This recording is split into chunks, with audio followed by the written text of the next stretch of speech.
សូមជួយ share បន្ទាន់បងប្អូនទាំងអស់គ្នាថៃកំពុងតែគម្រាមកំហែងមកកាន់កម្ពុជាយើងទៀតហើយថ្មីនេះរដ្ឋមន្ត្រីការបរទេសរបស់ថៃលោកសីហាស័កភូមិកេតកែវបានថ្លែងសារឌឺដងមកកាន់កម្ពុជាហើយទាំងគម្រាមកំហែងមកលើកម្ពុជានៅក្នុងកិច្ចប្រជុំមួយស្ថិតនៅក្នុងអង្គការសហប្រជាជាតិដោយថៃបានលើកឡើងចំ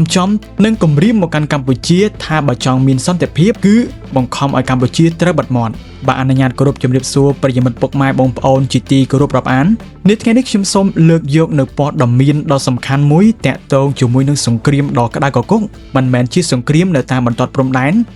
តែវាគឺជាសង្គ្រាមដ៏ក្តៅគគុកមួយនៅលើផ្នែកការទូតរវាងកម្ពុជានិងថៃកម្ពុជាបានដើរតួជាជនរងគ្រោះយ៉ាងសំខាន់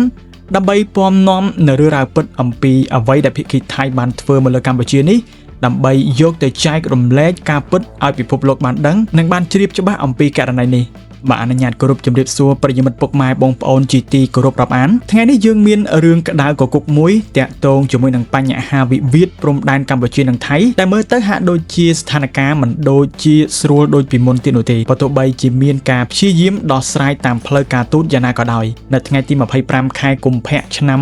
2026នេះភាគីថៃបានមកថ្លែងសារឌឺដងនិងគម្រាមកំហែងមកលើកម្ពុជាយើងសារជាថ្មីម្ដងទៀតហើយដែលលោកសីហាស័កភូមិកេតកែវដែលជារដ្ឋមន្ត្រីការបរទេសរបស់ថៃបានប្រើប្រាស់វេទិកាអង្គការសហប្រជាជាតិនៅក្នុងទីក្រុងហ្សឺណែវ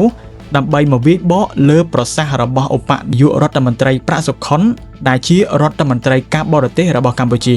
នៅក្នុងកិច្ចប្រជុំសិទ្ធិមនុស្សនៅក្នុងអង្គការសហប្រជាជាតិលោកសីហាស័កបានលើកឡើងថាកម្ពុជាកំពុងតែនិយាយបំភ្លៃការពិតនិងធ្វើឲ្យថៃមើលទៅហាក់ដូចជាជនអាក្រក់នៅក្នុងក្រសែភ្នែករបស់សង្គមអន្តរជាតិអ្វីដែលគួរឲ្យខឹងបំផុតនោះគឺលោកបានដាក់ជំរឿសឲ្យកម្ពុជាថាតើ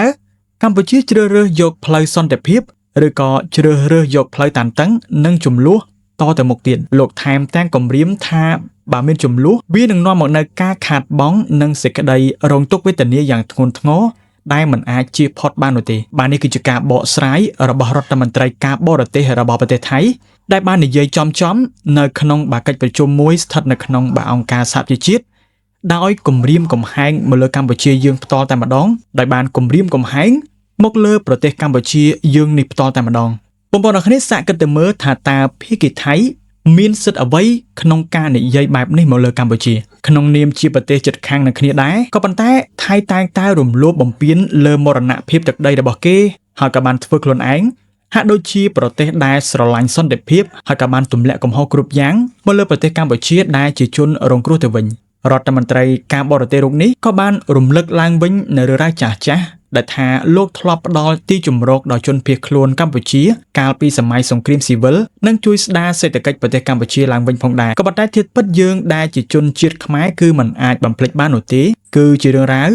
នៅភ្នំដងរែកនិងភ្នំខ្មោចដែលទាហានថៃបានបង្ខំនិងរុញច្រានជនភៀសខ្លួនខ្មែររាប់ម៉ឺននាក់និងច្រឡងភ្នំដាច់ស្រយាលរហូតមានមនុស្សស្លាប់យ៉ាងរង្គាលនៅទីនោះផងដែរនេះឬដែលថៃថាវាគឺជាគុណសម្បត្តិខណៈដែលភាគីថៃនៅពេលនោះបានយកជីវិតប្រជាជនខ្មែរជាច្រើននាក់នៅក្នុងកំឡុងពេលនោះផងដែរបងប្អូនជាទីគោរពរាប់អានទោះបីជាថៃព្យាយាមប្រើពាក្យសម្ដីផ្អែមល្ហែមលាយឡំនឹងការគំរាមកំហែងយ៉ាងណាក៏ដោយក៏កម្ពុជាគឺមិនអាចនឹងថយក្រោយបានដែរសន្តិភាពដែលយើងចង់បានគឺជាសន្តិភាពដែលមានយុត្តិធម៌និងការគោរពអធិបតេយ្យភាពទឹកដីវាមិនមែនជាសន្តិភាពដែលត្រូវបានអោនក្បាលឲ្យគេជន់ឈ្លីនោះទេការដែលថ្នាក់ដឹកនាំកម្ពុជាបានយកបញ្ហានេះទៅជម្រាបទៅដល់អង្គការសហប្រជាជាតិនិងបណ្ដាប្រទេសមហាអំណាចនៅអឺរ៉ុបនិងអាមេរិកគឺជាជំហានដ៏ត្រឹមត្រូវបំផុតដើម្បីឲ្យពិភពលោកបានធ្វើជាសាក្សីនិងដាក់សម្ពាធទៅលើភាគីថៃឲ្យបញ្ឈប់ទង្វើឈ្លានពានមកកាន់ប្រទេសកម្ពុជាសរុបមកវិញបងប្អូនអរគ្នាស្ថានភាពនៅតាមបន្ទាត់ព្រំដែនថៃនិងកម្ពុជាគឺនៅមានភាពផុយស្រួយនៅឡើយគឺគាត់បានឆ្លើយដោះសារដើម្បីនឹងការពារខ្លួនមុខមាត់ប្រទេសថៃតែប៉ុណ្ណោះដោយឡែកការពិតដែលយោធាថៃបានធ្វើមកលើកម្ពុជានេះវាកំពុងតែបង្ហាញឲ្យអន្តរជាតិបានដឹងអំពីការពិតដែលថៃបានធ្វើមកលើកម្ពុជានោះផងដែរយ៉ាងណាមិញខាងប្រទេសថៃទើបតែបានជំនួយរថពាសដែកអំពីសហរដ្ឋអាមេរិកចំនួន17គ្រឿង